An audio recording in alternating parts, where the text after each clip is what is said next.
بہت دیر کر دی مہرباں آتے آتے. آپ کیا سمجھتے ہیں پاکستان میں الیکشن فری اینڈ فیئر ہوتے ہیں؟ اب تک تو جتنے بھی الیکشن ہوئے اس میں ہر دفعہ تقریباً کچھ نہ کچھ گڑبڑ ضرور ہوئی. ابھی جو ایمل ولی خان صاحب نے بھی کہا ہے کہ 2018 کے الیکشن میں محسن داوڑ کو کوئی تھرڈ فورس لے کر آئی، آپ کو عمران خان کے ساتھ کمپیئر کیا ہے، کیا کہیں گے کہ وہ الیکشن فری اینڈ فیئر ہوا تھا؟ اپنے پولیٹیکل نیریٹو کے ساتھ کسی دوسرے کا قد کم کر کے اپنا قد نہیں بڑھایا جا سکتا. بابا دیکھیں نا، اگر کسی نے بکسے بھرے بھی تھے، ہم نے پر پی ٹی آئی نہیں جوائن کیا تو انہوں نے تو بکسے بھرے تھے نا، تو پھر وہ سارے ثبوت ان کے پاس ہوتے تو وہی ہمیں پھر ڈسکوالیفائی کر دیتے. ریاست تو ساری انہی کے ہاتھ میں تھی نا. این پی اور پی ٹی ایم کے کچھ اہلکار یہ بات کرتے ہوئے نظر آتے ہیں کہ محسن داوڑ صاحب پشتونوں کے عمران خان ہیں، پشتونوں کے لاڈلے ہیں. میں اس چیز پہ اکثر توجہ دیتا ہی نہیں. اگر میں یہ کروں گا تو فلانا یہ کہے گا، پر میں سیاست کر نہیں پاؤں گا. مولانا فضل الرحمان صاحب آپ کے اوپر بڑے آبجیکشنز لگاتے ہیں، ایون آپ کو دعوت بھی نہیں دی گئی ہے اس پی ڈی ایم کے احتجاج میں شرکت کرنے کے لیے. کسی کو میرے اوپر کیا اعتراض ہوتا ہے،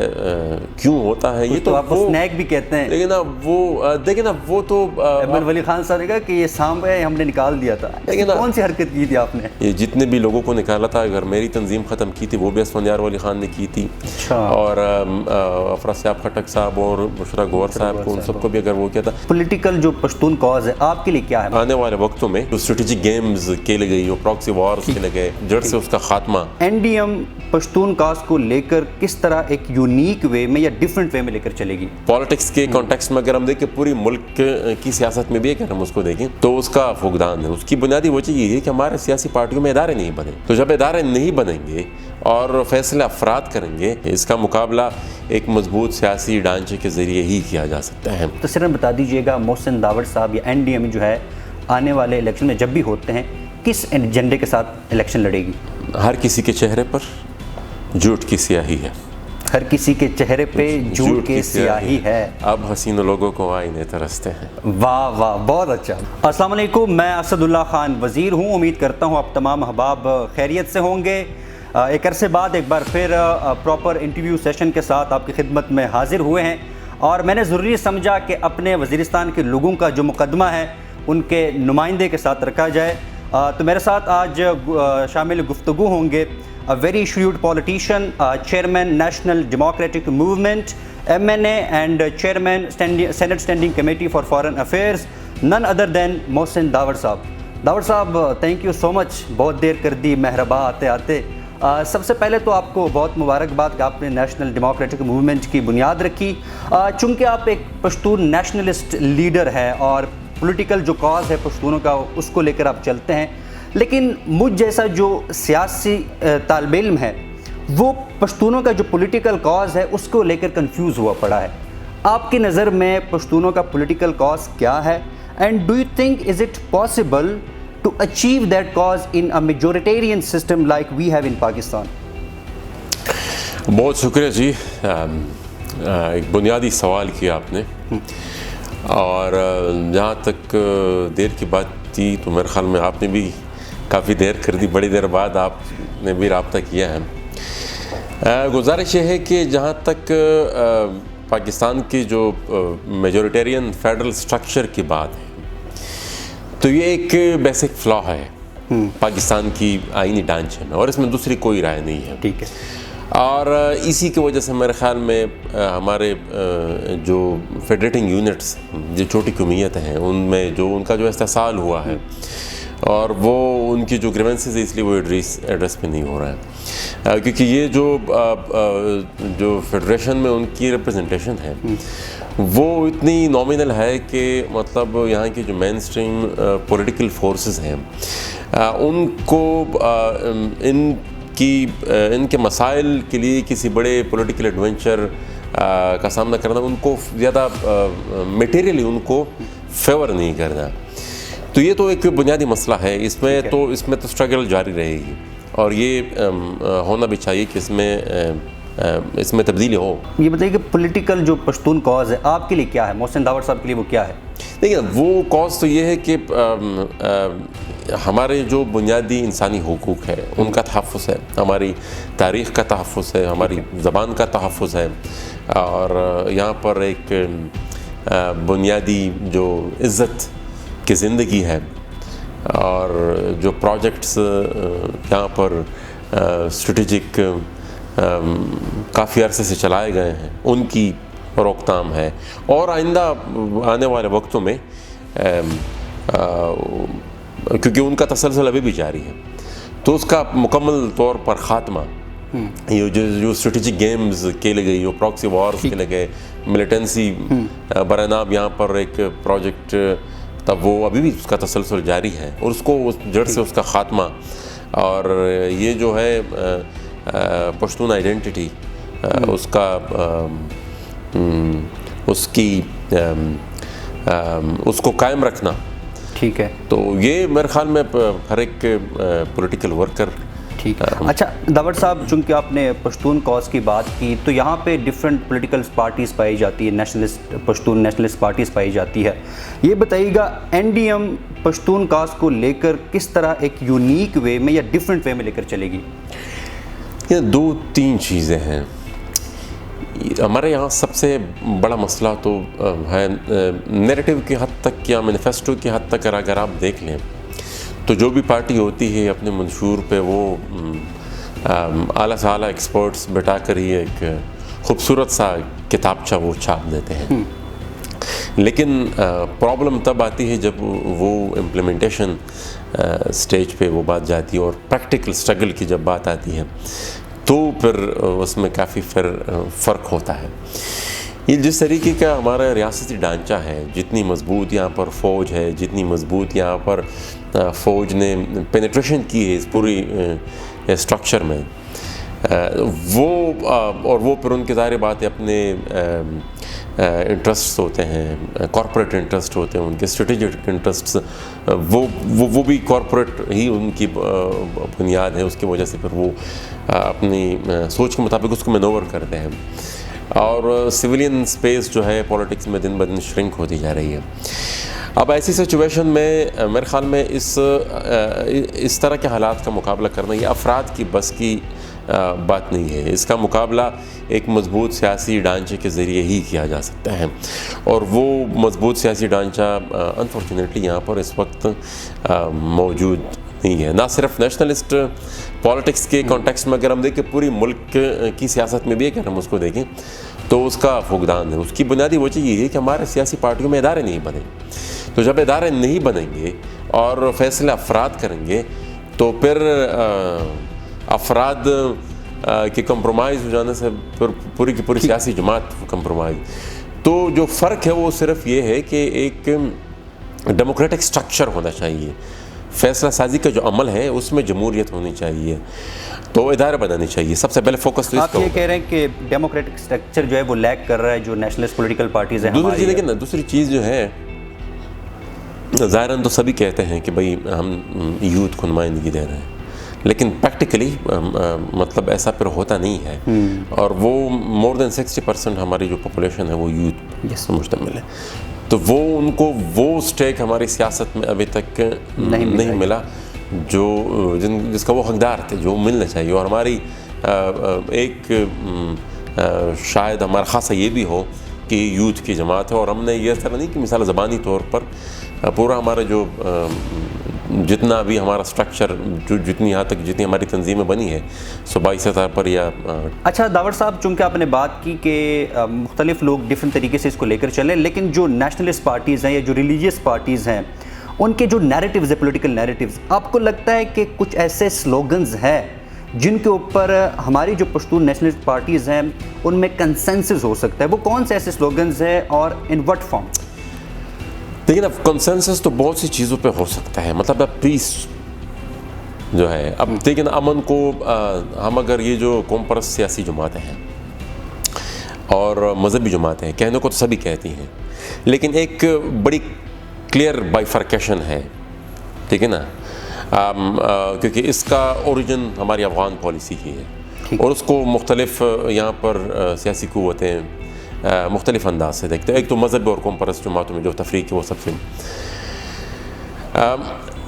اس میں بالکل قوم پرست جماعتوں میں ایک اتفاق ہو سکتا ہے، لیکن پرابلم یہاں پر ایگوز کا آ جاتا ہے، اور ہر کوئی اپنی ایگو سے باہر نکلنے کو تیار فی الحال نہیں ہے.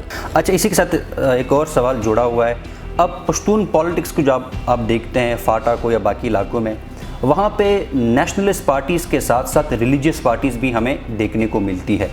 آپ کو لگتا ہے کہ کیونکہ اب ہم چاہتے ہیں کہ وہاں پہ امن ہو اور جو پشتون کاز ہے وہ آگے بڑھے, آپ کو لگتا ہے کہ ریلیجیس پارٹیز کے ساتھ ریکانسیلیشن پاسبل ہے؟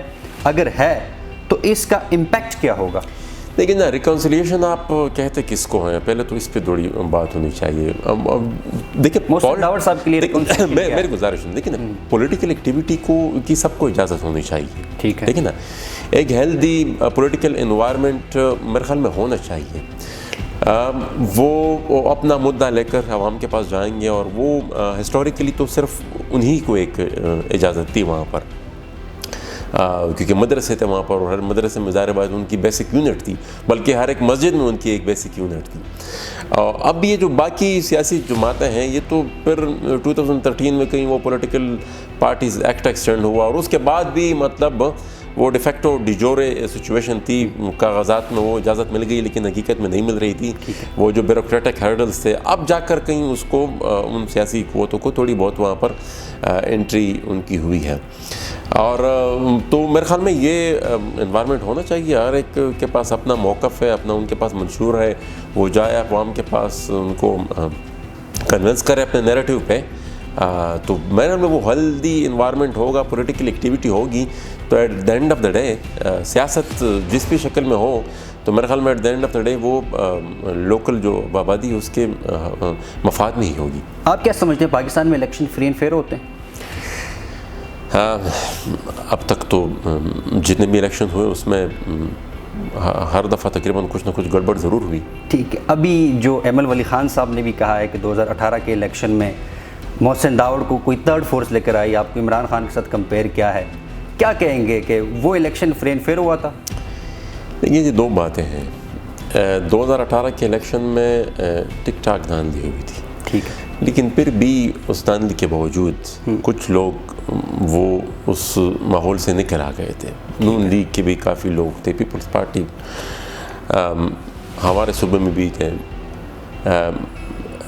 گزارش ہے کہ جو ایمل ولی نے بات کی ہے, میں اس پہ کمنٹ نہیں کرنا چاہتا تھا. کئی صحافیوں نے میرے ساتھ اس حوالے سے رابطہ بھی کیا تھا, کیونکہ میں اس کو تجزیے کے قابل سمجھتا ہی نہیں ہوں. پہلے تو دیکھیں نا, یہ آپ کا وہ بیانیہ ہے کہ یہ کرائے کے سپاہی ہے, آپ وہ یہ سمجھتے ہیں, پھر آپ سمجھتے ہیں کہ مورلی آپ یہ نہیں سمجھتے کہ نہیں, دیکھیں نا فائدہ کیا ہوگا ان کو. دیکھیں نا گزارش ان سے بھی ہوگی اپنی سیاست پہ توجہ دیں, اور اپنے پولیٹیکل نیریٹیو کے ساتھ کسی دوسرے کا قد کم کر کے اپنا قد نہیں بڑھایا جا سکتا.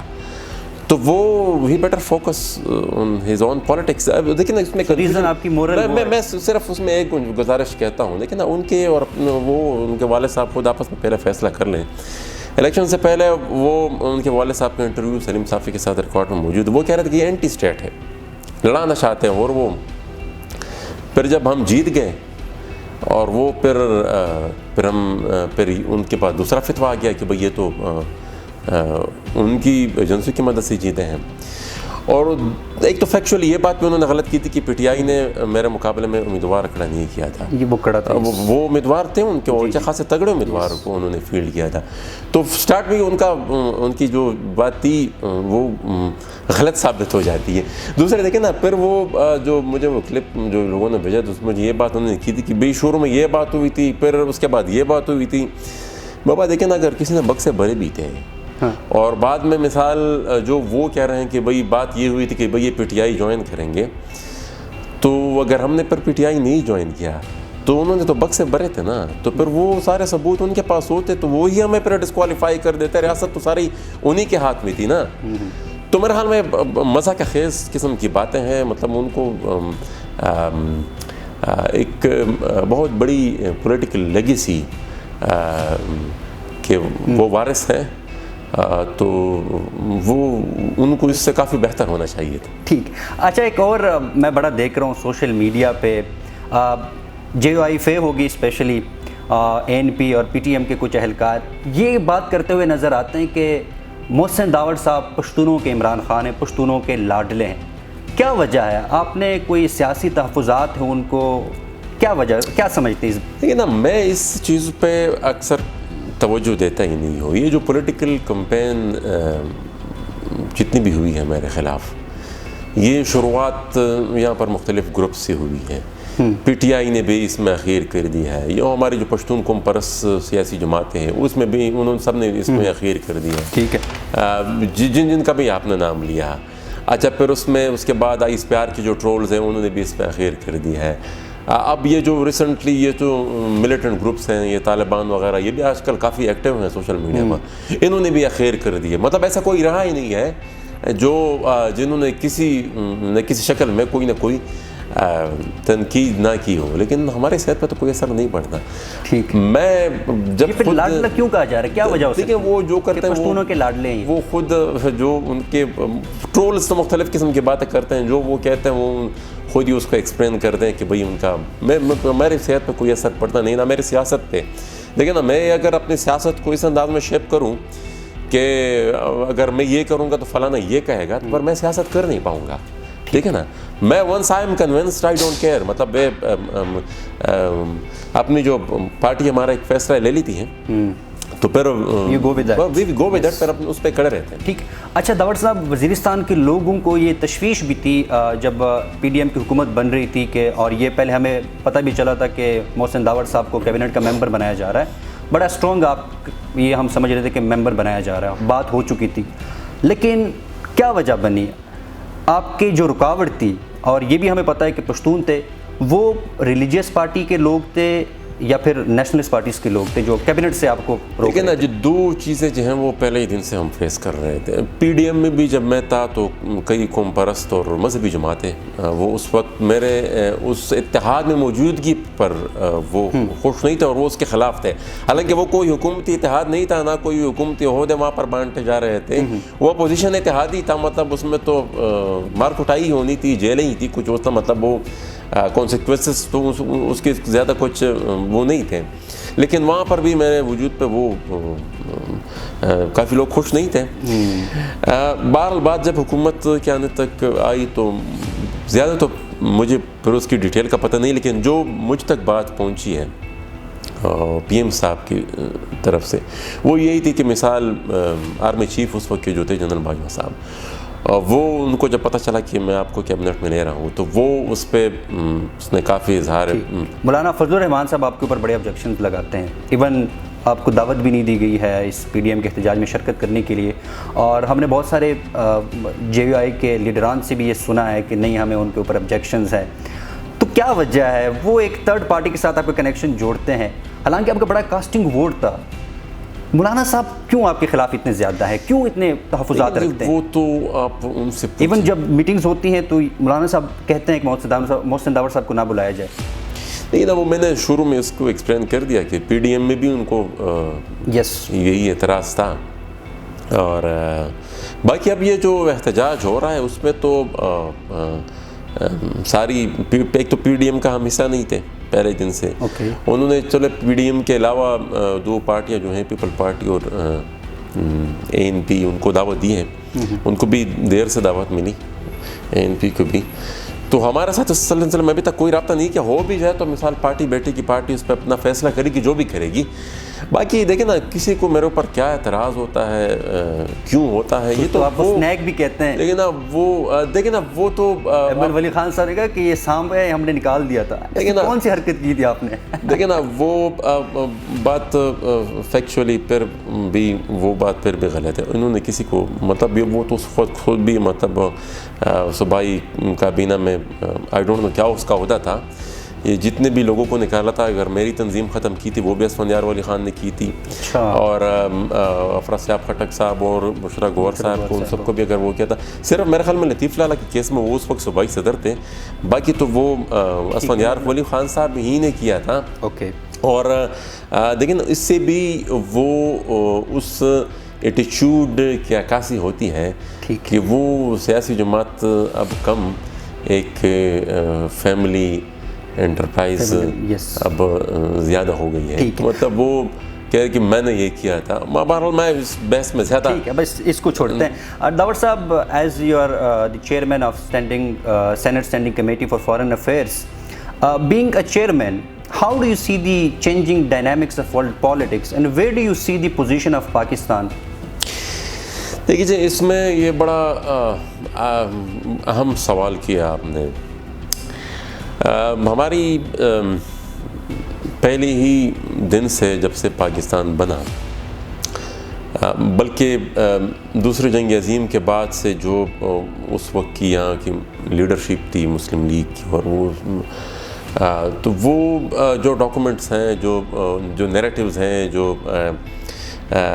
تو اس کے بعد پھر جب سے پاکستان بنا اور پھر پہلے دن سے یہ سیٹو اور سینٹو پھر افغان جہاد اور یہ اب تک تو ویسٹ سے زیادہ ٹلٹ رہے ہیں وہ آج کل.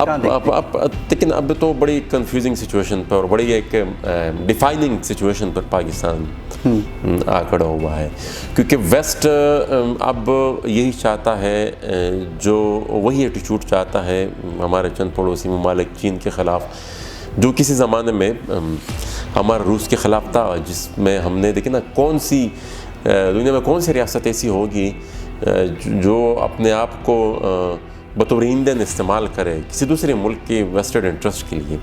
یہاں پر ویسٹ کے کہنے پر ہم نے جنگی فیکٹریاں لگائیں، اپنے لوگوں کو کی جنگی ذہنیت بنائی، کریکولم ان کا وہاں سے چھپ کر آتا تھا. تو اس کی وجہ سے پھر یہاں پر ملیٹنسی، پھر افغان وار، پھر اس کا ریئیکشن، پھر یہاں پر یہ جو ملٹری آپریشنز ایک الگ سی وار اکانومی بن گئی، اور اس وار اکانومی کی پاکستانی جنرلز جو تھے وہ اس کے بینیفیشریز تھے اور ابھی تک وہ ہیں. آپ کہہ رہے ہیں پاکستان اس وقت ایک ڈیفائننگ مومنٹ پر کھڑا ہے. ہاں، لیکن یہ ہے فیصلہ کرنا بہت مشکل ہے، کیونکہ وہ ایک طرف جس حد تک امریکن الائنس میں یہ ملک جتنا ڈیپ روٹڈ ہے وہ اب، اور اس کی جو کرنٹ ڈیمانڈز ہیں وہ نہ ماننے والی ہیں، اور دوسری طرف وہ اتنا ڈیپ روٹڈ ہے کہ اس سے اپنے آپ کو ڈسکنیکٹ کرنا، اور وہ جس طریقے سے مختلف اینگل سے پھر پریشرائز کرتے ہیں، یہ IMF ہو گیا، XYZ مختلف چیزیں ہو گئی، اور دیکھیں یہ جتنی بڑی وار آن ٹیرر سو کالڈ لڑی گئی، ٹھیک ہے نا، یہ جس کی جو حقیقت ہے دنیا تو اس کو جانتی ہے، اور یہ ایک چارج شیٹ کی شکل میں جن لوگوں نے یہ کام کروائے ان کے پاس یہ پڑی ہوئی ہے. لیکن اب وہ کل کسی کا بہانہ بنا کر آپ کے ساتھ کچھ بھی کر سکتے ہیں. اچھا داور صاحب، آپ نے کہا کہ ڈیفائننگ مومنٹ پہ کھڑا ہے، آپ نے being a chairman of this committee کیا ریکمنڈیشنز دی ہے while keeping in mind the changing polarity in international politics? مختلف جو ایشوز پہ ہماری مختلف پبلک ہیئرنگز بھی ہوئی ہیں. پچھلے دنوں ہمارے پاک انڈیا ریلیشن پہ بھی پبلک ہیئرنگ ہوئی ہے. اس سے پہلے سینٹرل ایشین ٹریڈ پہ ہم نے کافی اپنے ریکمنڈیشن دی ہے. پاک US ریلیشن پہ اب ایک تفصیلی پبلک ہیئرنگ کا ہمارا ارادہ بھی ہے. اور اس سے پہلے مختلف ٹاپکس پر ہم نے جو ریکمنڈیشن دی اس کا کرکس یہی ہے کہ بھئی بلاک پالیٹکس آپ کو نکلنا ہوگا. ٹھیک. اور آپ کو، لیکن وہ تبھی پاسبل ہوگا، لیکن یہ بھی نہیں ہم چاہتے کہ بھئی آپ مکمل طور پر چائنا میں ضم ہو جائیں، یا جس طریقے سے اب تک آپ ایک کو آپ نے سر پہ بٹھایا ہوا تھا، کل کو دوسرے آپ کو اپنی انٹرسٹ کبھی سیکیور کرنا ہوگا. کیونکہ کل کل چائنا یہاں پر آ کر ایک دوسری ایسٹ انڈیا کمپنی بن جائے اور وہ پھر 100 سال وہ یہاں پر قابض رہے، تو وہ تبھی ہوگا جب آپ کی انڈیپینڈنٹ فارن پالیسی ہوگی. اور انڈیپینڈنٹ فارن پالیسی بنانا یہ جرنیلوں کا کام نہیں ہو سکتا، یہ پارلیمنٹ نے ہی بنانی ہوگی. اور وہ ہمارا مسئلہ یہ ہے کہ ہماری پارلیمنٹ یہ چیزیں گیو اپ کر چکی ہیں. ٹھیک. اچھا داور صاحب، ایک اور اہم ایشو مختصر سا کمنٹ کر دیجیے گا، پھر آپ کے جو الیکشن کا مینیفیسٹو اس کے اوپر آئیں گے. یہ جو رائز آف طالبانائزیشن ہے، ابھی ریلیجیس اور پولیٹیکل جو نیشنلسٹ پارٹیز ہے پشتونوں کی، انہوں نے طالبان کے وزیر خارجہ کے ساتھ ملاقات بھی کی. آپ کو لگتا ہے کہ اس ملاقات سے یہ جو آئیڈیالوجی ہے یہ اسٹرینتھنڈ ہوگی یا طالبانائزیشن سٹاپ ہو جائے گی؟ ساتھ میں یہ ایڈ کر دیجیے گا جو دوحہ ڈیل ہوئی ہے وہ انکلوسیو تو نہیں تھی. آپ کو لگتا ہے کہ یہ ویسٹ نے پہلے سے پلان کیا ہوا؟ دیکھیں دوحہ ڈیل جو تھی وہ اس خطے میں ایک نئے جنگ کے آغاز کی ایک بنیاد تھی. ٹھیک ہے نا. اور اس میں ویسٹ ملوث ہے بنیادی طور پر. مین اس کا آرکیٹیکٹ ہی ویسٹ ہے. وہ جس طریقے سے امریکہ نے ڈی ریکگنائز کیا ایک الیکٹڈ گورنمنٹ کو دوحہ ڈیل میں، اسی سے اس افغانستان کی جو کولیپس ہے اس کا آغاز ہوا. اور پھر اسی کے کنٹینویشن میں پھر طالبان کا ٹیک اوور، وہ مطلب ایوری تھنگ واز پلانڈ. اب وہ تو تھا ہی ایک ڈیزاسٹر. اب اس کے بعد اس کی پھر ریپرکشنز وہ پھر ہم نے دیکھا کہ بھئی وہاں پر جس طریقے سے طالبان نے ٹیک اوور کیا، اور وہاں پر اب مختلف پلیئرز ہیں ملیٹنسی میں بھی. وہاں پر دیکھیں نا داعش بھی ابھر رہا ہے، اور یہاں پر بھی ہمارے بھی پختونخوا کے مختلف علاقوں میں وہ کافی سر اٹھا رہا ہے. اور ان کا اگر آپ دیکھیں تو ریگولر ان کا لٹریچر بھی چھپتا ہے. تو یہ بھی ایک سوالیہ نشان ہے کہ ان کو پھر کس نے اس طریقے سے سپیس دی ہے. داوڑ صاحب، یہ جو آپ نے اس پہ کمنٹ نہیں کیا کہ جو پولیٹیکل پارٹیز ملی ہے وزیر خارجہ کے ساتھ، دیکھیں نا یہ مختصر سا کر دیجیے گا. یہ دیکھیں نا ایک میں اس دن اس پہ ٹویٹ بھی کیا تھا، تو وہ ٹویٹ آپ کا بڑا خطرناک، شاید اس سے کچھ اچھا تاثر نہیں کیا ہو. اور ود ان افغانستان بھی اور گلوبلی بھی ریجنلی بھی پشتون آئیڈینٹی میرے خیال میں کافی افیکٹ ہوئی ہے. اور لیکن وہ کمپرس قوت ہے جو ہمیشہ کڑی رہی بڑی مضبوطی کے ساتھ. تو وہ بھی مثال اگر اس مائنڈ سیٹ، میں یہ نہیں کہوں گا کہ کمپرومائز، لیکن بہرحال ان کو لیجیٹمیسی دینا بھی شاید کسی صورت مناسب نہیں تھا. ٹھیک. داوڑ صاحب ٹائم کم رہ گیا، مختصراً بتا دیجیے گا محسن داوڑ صاحب یا این ڈی ایم جو ہے آنے والے الیکشن میں جب بھی ہوتے ہیں کس ایجنڈے کے ساتھ الیکشن لڑے گی؟ لیکن بنیادی طور پر تو ہمارا ایجنڈا جو ہے وہ اینٹی وار اور یوتھ کو سپیس دینی ہے اپنی سیاست میں، اور ایک اس پورے ریجن میں، کیونکہ اس پورے ریجن کی ایک ضرورت ہے، نہ صرف ہمارے پختونخوا کی بلکہ اس پورے ریجن کی ایک ضرورت ہے کہ پالیٹکس انڈیپینڈنٹلی ہو، اور ایسے پلیٹ فارمز ہو جو کمپرومائز نہ ہو، اور جہاں مطلب ان مشکلات کا مقابلہ ہم مضبوط سیاسی اداروں کے ذریعے ہی کر سکتے ہیں. اچھا داوڑ صاحب، ایک اور اہم بڑا کویشچن ہے، وہ یہ ہے کہ علی وزیر صاحب بڑے اچھے دوست ہیں آپ کے، گاہے بگاہیں آپ ساتھ رہتے ہیں. این ڈی ایم علی وزیر کے خلاف وانا میں کینڈیڈیٹ کھڑا کرے گی یا نہیں؟ لیکن ہم تو پولیٹیکل پارٹی ہیں، تو پولیٹیکل پارٹی تو نہ صرف ایک تحصیل، نہ صرف ایک ضلع تک محدود ہوتی ہے، وہ پورے پاکستان میں ہوتی ہے. باقی علی وزیر کا الیکشن کا ارادہ ہے نہیں ہے، میرے خیال میں وہ بھی فی الحال ہمارے علم میں تو نہیں ہے. الیکشن جب آئیں گے تو اس وقت تو مطلب پولیٹیکل پارٹیز کے مابین بیٹھک ہوتی ہے، ہم خیال لوگوں کے مابین آپس میں ملاقاتیں ہوتی ہیں، تو باقی کا پلان تو اس وقت ڈیسائیڈ کیا جاتا ہے. لیکن جہاں تک این ڈی ایم کی بات ہے تو این ڈی ایم ملک بھر میں جہاں بھی این ڈی ایم کو ہماری کوشش ہے، ہم نے پارلیمانی بورڈ بنا دیا ہے، تو چند حلقے ہمارے زیادہ فوکسڈ ہیں. اس کے وہ بار وقت کے ساتھ ہی پر پتہ چل جائے گا، لیکن پارٹی پورے تقریباً 4 صوبوں میں ہے. سوال یہ ہے کہ سننے میں یہ آ رہا ہے، جو میری اطلاعات ہے، جو ذرائع ہیں، کہ پی ٹی ایم کوشش کر رہی ہے کہ آپ کے حلقے میں کوئی ایسا کینڈیڈیٹ کھڑا کریں آپ کی مخالفت میں اور اس کو سپورٹ کریں. آپ کی اسٹریٹجی کیا ہوگی؟ لیکن کیونکہ ووٹ تو ڈیوائڈ ہو جائے گا، پھر کاز آپ دونوں کا ایک جیسا. دیکھیں نا، یہ پچھلا جو الیکشن تھا 2018 والا، اس میں بھی ہماری میں پی ٹی ایم کے بارے میں نہیں جانتا کہ وہ کیا کرنا چاہتی ہے، لیکن بہرحال وہ ان سے آپ پوچھیں کہ ان کا ارادہ کیا ہے.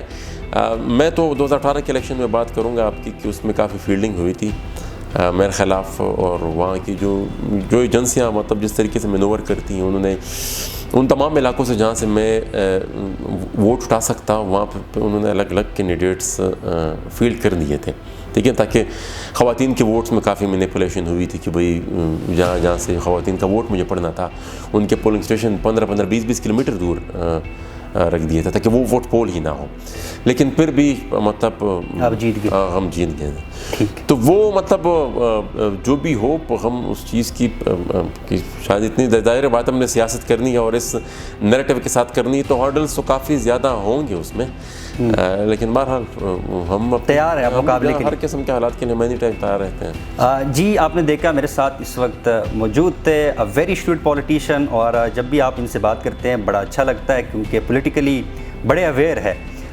بہت شکریہ داور صاحب ایک بار پھر. Thank you.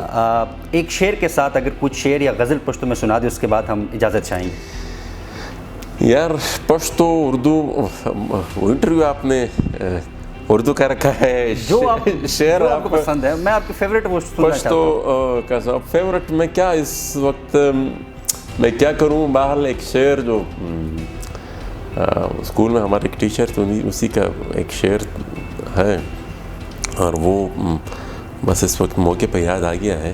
ہر کسی کے چہرے پر جھوٹ کی سیاہی ہے، ہر کسی کے چہرے پہ جھوٹ کی سیاہی ہے، اب حسین لوگوں کو آئینے ترستے ہیں. واہ واہ، بہت اچھا، بہت شکریہ چیئرمین صاحب. Thank you.